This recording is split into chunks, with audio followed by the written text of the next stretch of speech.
Hi guys, and welcome to my review of the WHIZZER BS1. This is somewhat of an unusual earphone in the sense that it's like it's not it's not an IEM and it's not an earbud. It's a kind of a mix of the two. Not a novel thing, but it's been very well executed in this case. Just a quick run by the actual box. Very simple, brings a very simple case, as you can see. Some tips inside there as well, some wide bore and some narrow bore. I mean, really very simple packaging, nothing special. Brings the essentials, and that's what matters, I guess. As for the earphones themselves, well, here they are. Very unusual. The shell itself is been, well, as is the case with WHIZZER. When it comes to the technical aspect of things, we can be assured that they do their homework, they do things properly. And JIDS Studio, who designed the earphones, they don't cut corners in that aspect. So the shell has been has been thoroughly designed to optimize the driver used as much as possible. So this kind of shape that it has been it's been well thought out. It's open back, as you can see over there, and then the actual driver is also open in the front. It's not very easy to see. Let me see if I can maybe zoom in so you guys. Okay, so there we go. So open back, there's a grill over here. It's not easy to actually see the holes, but that's a grill. Okay, so open back design, and then the front, besides obviously the nozzle, okay, the front there's also it's also open, and it also has a thickish material of filter of sorts to control everything in terms of the sound output from the front. So it's an unusual design, let's put it that way, in the sense that it's been well thought out. Fixed cable, and that's perhaps the one gripe that I have, which is it's a pity because it's quite microphonic to start with, tangles very easily. I mean, you can see here that it's already getting all tangled and everything, which is a pity. And I mean, this is an earphone of $25, give or take. I honestly do think that there is enough space here to have had a proper terminal put into here, or then, if not a proper terminal, if the fixed cable was to be used, perhaps a different quality, because this cable really, just doing this to it when I'm listening, you hear it straight away. So it's extremely microphonic. That's my little kind of pet peeve with this earphone. Otherwise, in terms of fit, perfect. They fit absolutely perfectly. Although they seem large, they just go right into your ears very nicely. At least in my case, no issues with the fit. Isolation is pretty decent as well, even though they are an open back. One nice little detail which I actually thought was cool was, if you notice on the left side piece there, you see there's like two little bumps there. See if I can show it. See, there's those two bumps. Sorry.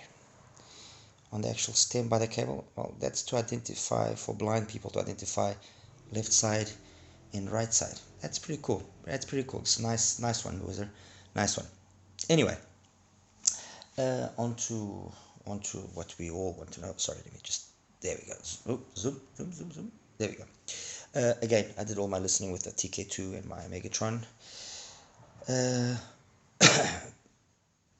What can I say about the sound, or what do we want? That's what we want to basically know. Anyway, first things, let me just mention that it uses a 13.6 millimeter driver, so it's a pretty big driver. And what caught my attention when I graphed it and was this basically. And I've got to check compared to the Ola, because that's the only earphone I'm actually going to compare it to. Why? Very simple. I think both of these earphones have followed a different, or have tried to follow a different tuning style, and in my opinion, both of them with pretty decent results. The Ola has tried to follow the head-related transfer function kind of tuning, which yields, as you can see, that blue line over there, and that's this particular Ola, or this particular measurement of the Ola was done with foam tips. Actually, let me show you with the standard tips. There we go. Okay. So the blue line. Let's focus on the blue line. As you can see, it's kind of well, head-related transfer function tuning. So I guess we could say it's a kind of a diffuse. I don't want to sound, but I'm trying to make things easy for people to understand. So very neutral bass with a more than obvious roll-off on the sub bass, and then the rest of the frequency range above 1K, as you can see, peaks at just over 2K, and then slowly goes down. Loads of energy up top, and what basically this all means is that the Ola, in terms of the technical aspect of things, excuse me, is very, very good. When I did my review now recently of the Ola, I mentioned that there was a few IMs I compared it to, but I mentioned that this kind of basically reminded me very much, or this kind of would be an IM that would be very much in favor of the people that like the HC Sound Heart Mirror, in the sense that it's a neutralish bright IM, although the Heart Mirror, in my opinion, well, not in my opinion, it's very obvious as well, you noticed it quite well, the Heart Mirror does have more bass quantity. The quality is about the same, and I found personally that the detailed retrieval on the Heart Mirror was better, and the imaging is well better. Soundstage is about the same. So technically, both this and the Heart Mirror are very, very capable IEMs, and it's basically kind of down to, will this fit you properly? Because that's the issue with the Ola. As compared to the BS1, which is what has brought us here, is the BS1. There we go. I've actually written the BC one, but it's wrong. As you can see, they kind of have very similar curves. The straight away, the biggest difference, which is very noticeable, obviously, is the fact that the BS1 has got much more bass quantity. The quality of the bass is about the same. I would say that because it has more quantity, you feel more the impact on the one hand. Also the fact that it's a 13.6mm drive as opposed to a 10mm. And then the rest is very similar. There's perhaps a bigger peak initially at just over 2K as well, which is the green line. Let's follow the green line now.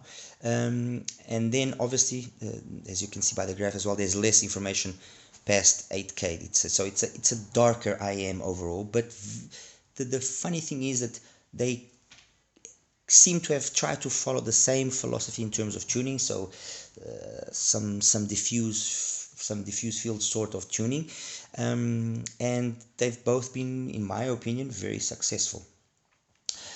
Straight away, the biggest advantage that the BS1 has over the Ola is the fact that it fits much nicer than the Ola. It will not be as problematic as the Ola, and I think that is perhaps the biggest downfall for the Ola, is its fit. Like I mentioned in my review, you either use phone tips or you're going to have to use a different cable, because it really does annoy you, and it's a pity, because I think Tanstrom has the capability to have done things slightly better. As for the sound, overall sound, and how it actually is, well, bass, more than enough quantity of bass, very nicely matched with the mid, so the sub bass and the mid bass very well matched. No bleed into the mid range. Perhaps yes, that initial pinna gain can be perceived as being just a little bit too much. As you can see, we're talking here maybe, let me just check out the graph. So that's 10 dBs there. So we're talking about a pinna gain of around 12 dBs. 2, 4, 6, 8, 10, 12, yeah, 12 dBs, which could for some people be problematic, but otherwise the rest past that initial peak, the rest is very nicely done.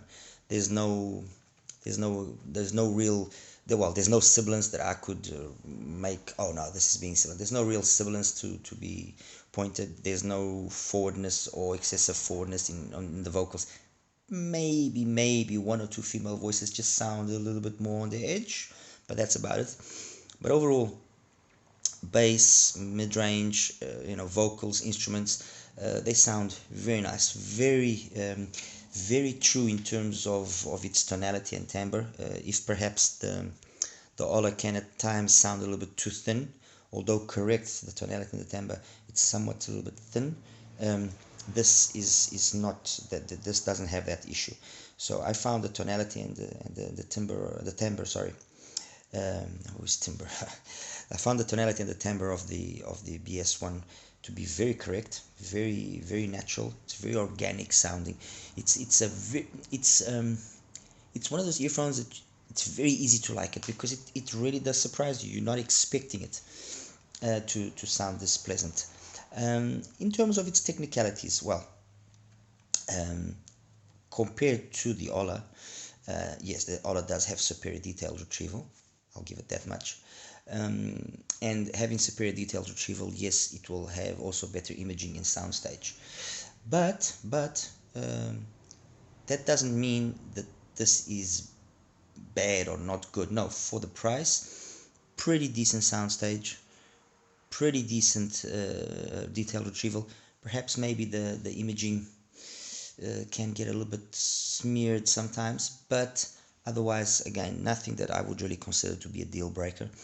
And again, for $25, give or take, it's an interesting alternative. I mean, fair enough, you have plenty of other proposals that you could find at this price. You have CCA CRA, $15. You have KZ DQ6. We know what that is, so we're not gonna DQ6, which costs about the same thing as this. So there's plenty of other alternatives that you could choose. I think that this has its merit in the sense that there's been a true attempt to tune it in a different way, and it's been very successful. Actually, talking about that, if I am to compare this, and this is going to be a very bold statement, what I'm going to say now. If I am to compare this with the WHIZZER, the HD03D, which I recently reviewed, in terms of its overall tuning, I found these to be more correctly tuned.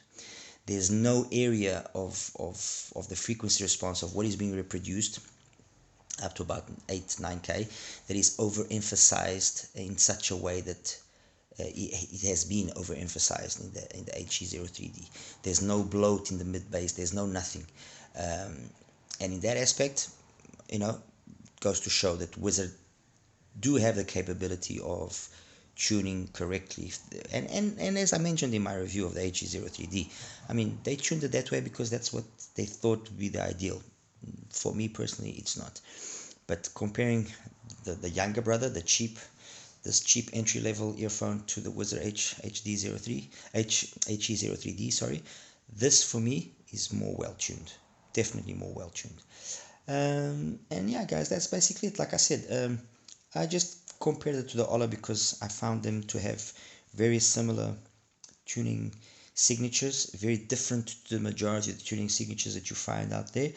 And on that basis, I thought it would be, it would be interesting just to keep it to the comparison to that.